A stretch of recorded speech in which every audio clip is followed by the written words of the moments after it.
The Shark Deck.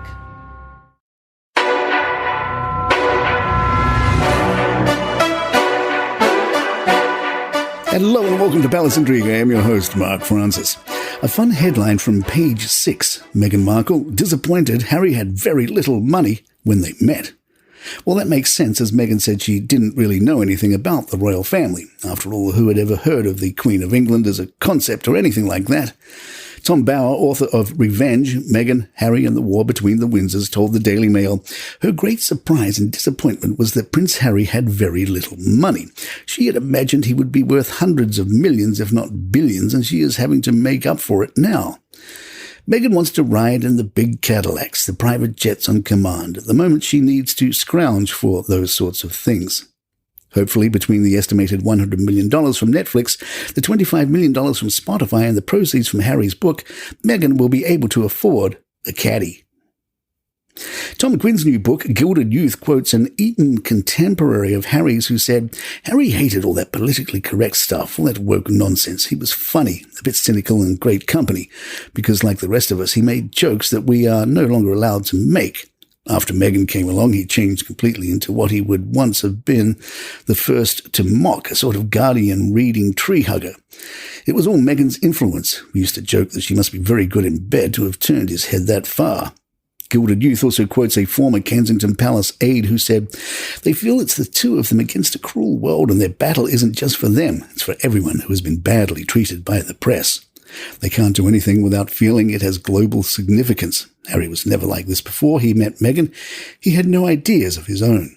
He rarely, if ever, spoke about global warming. He was sort of a Tim Nice but dim character who liked getting drunk with his army and Eton friends, did a bit of shooting and fishing and was otherwise undistinguished."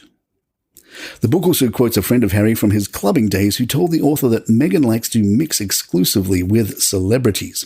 The friend says that was a major part of her problem in the UK. American culture is so different from UK culture. Celebrities all suck up to each other. When you are an American celebrity and you mix with celebrities in the US, you just get used to everyone around you saying how marvelous you are. Meghan hated the UK because as a member of the royal family, she realized she was going to be treated not as a celebrity, but as a servant of the people. That was unbearable for her.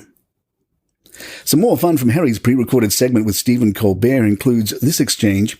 Colbert said, "I can't possibly have more love in my life. Have you met my wife?" Harry joked, "Yes, we met earlier. I have dinner plans with your wife, actually." "Nothing would make her happier," Colbert quipped, noting that Evie is a self-proclaimed Anglophile with an obsession surrounding the British royal family. "I got no hostility against you guys because you took my family's land back in the day. No big deal. I'm over it." Palace Intrigue will right back. Hey, it's Jordan Ross Myers, the man behind Twitter's notorious Lee Radswell and Don Gunvalson. I'm inviting you to join me every week for the Pretty Corrupt podcast. Along with my co-host, reality casting director Stacey Noel Connor, and disgraced entertainment TV producer Nate Safer, we deconstruct pop culture's past, present, and future and probe the dark crevices of Hollywood, taking you inside the scandals, feuds, rises, and falls of society's rich and infamous.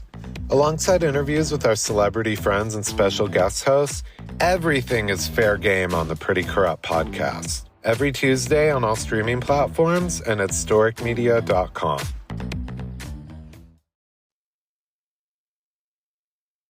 There is seemingly more fallout from Jeremy Clarkson's comments about Meghan Markle. He will be exiting his role as host of the Who Wants to Be a Millionaire TV program. ITV Chief Executive Carolyn McCall said the channel had no future commitments with Clarkson, telling Variety, "We have a contract. We've contracted to this season, and so we will do that. And then we have no future commitments, and we haven't made any statements about that." We have yet to be kicked off YouTube for our comments about Meghan Markle. You can find Palace Intrigue on YouTube, YouTube Music, as well as the places you traditionally find podcasts, including Apple and Spotify.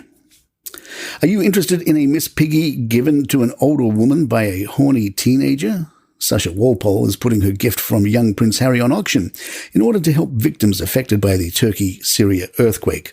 The Miss Piggy is dressed in a tropical dress and fancy sun hat, and still has the tissues stuffed down her bra by the prince, which he joked at the time would give her boobs a boost. Sasha said, Miss Piggy had been living quietly up in my attic for 20 years, so hopefully someone can give her a new lease of life that befits her colourful outfit and story. To me, it was just a stuffed toy given to me by a friend, but I hope it raises a lot of money for a good cause. And there you have it. If you'd like to email us, our address is thepalacintrigue@gmail.com. My thanks to John McDermott. I'm Mark Francis. This is Palace Intrigue, and good times. Did you know you can name a cockroach after your ex-lover and have it fed to the animals at the zoo? Hi, I'm Johnny Mack with 5 Good News Stories. It's a podcast twice a week where I tell you 5 good news stories, 5 fluffy stories. I just want to make you smile to start your day. I can tell you about a cat and a rabbit that fell in love, or I can tell you how porta potties are about to be a lot less horrible. What kind of show is this? It's called 5 Good News Stories. The number 5 Good News Stories. Follow it, Apple, Spotify, YouTube, wherever you get your shows. 5 Good News Stories.